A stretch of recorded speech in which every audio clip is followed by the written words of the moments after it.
Hello and thanks for joining us from our studios in Israel. I'm Natasha Kirchak here with ILTV's Morning Briefing. The Israeli military has launched an attack on Hamas's underground infrastructure in the Gaza Strip, just hours after yet another rocket was shot into southern Israel. This marks the third straight day of intense cross-border fighting between Israel and the Hamas terror group. Late last night, a projectile was fired into Israel, landing in an open area in the Sha'al HaNegev region. There was no immediate claim for responsibility, but Israel holds Hamas responsible for any violence that comes out of the Strip. The Israeli army is now likely striking tunnels dug in the southern Gaza Strip, but has not revealed if the strikes are from tank shelling or airstrikes. Fighting with the coastal enclave ramped up over the weekend after 4 soldiers were injured by an explosive device masked by a flag on the Gaza border fence.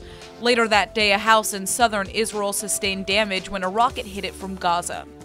Israel has responded to the violence by attacking 18 Hamas targets in Gaza, and 2 Palestinians have been killed in the crossfire. The Israeli Prime Minister has taken to the stage in Munich to make his message loud and clear. Israel will act against Iran if needed, and not just its allies in the Middle East.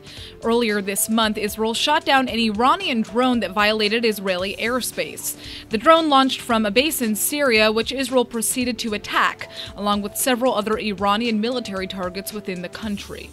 Now Netanyahu has just spoken at the Munich Security Conference, where he held a piece of what he said was that very Iranian drone.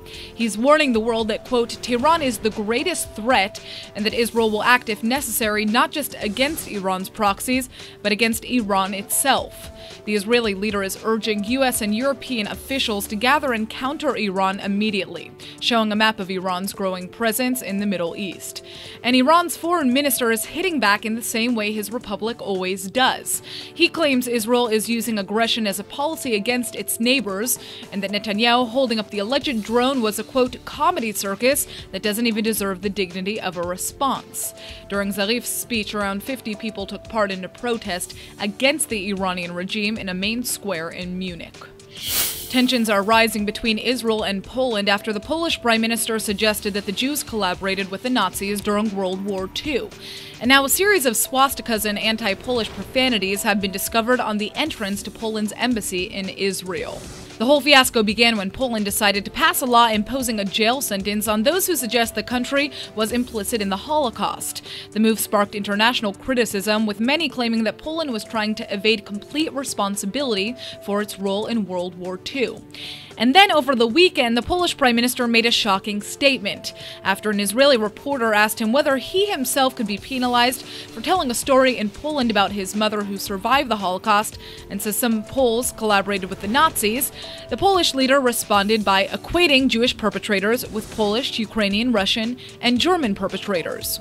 Israeli leaders across the political spectrum are calling his words outrageous, but the Polish government says their prime minister's comments were not intended to deny the Holocaust or allege that Jewish victims bore responsibility. The Palestinians are expressing outrage over an Israeli bill that would allow the government to slash funds to the PA because of salaries paid to Palestinian prisoners and their families. On Sunday, Israel's Ministerial Committee for Legislation approved the bill, which would essentially deduct welfare payments paid to the prisoners and their families from the tax revenues that Israel transfers to the PA. The bill still has to pass 3 readings in the Knesset plenum before it becomes law. If it passes, Israel would end up cutting around $285 million from annual tax revenues it collects for the Palestinians.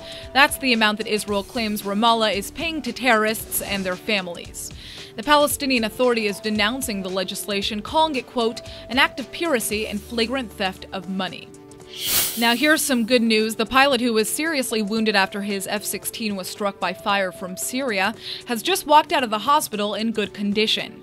The pilot arrived to the hospital unconscious and attached to a respirator earlier last week after he had managed to eject himself from his jet as it crashed into a hillside in northern Israel. He was in serious condition with shrapnel wounds in his abdomen, but his condition stabilized after surgery and he was moved out of intensive care within just days. Well, now he's walked right on out of the hospital. The IDF hasn't released his identity or the identity of the navigator of his jet who also survived. Investigators are still reviewing exactly how their plane was hit.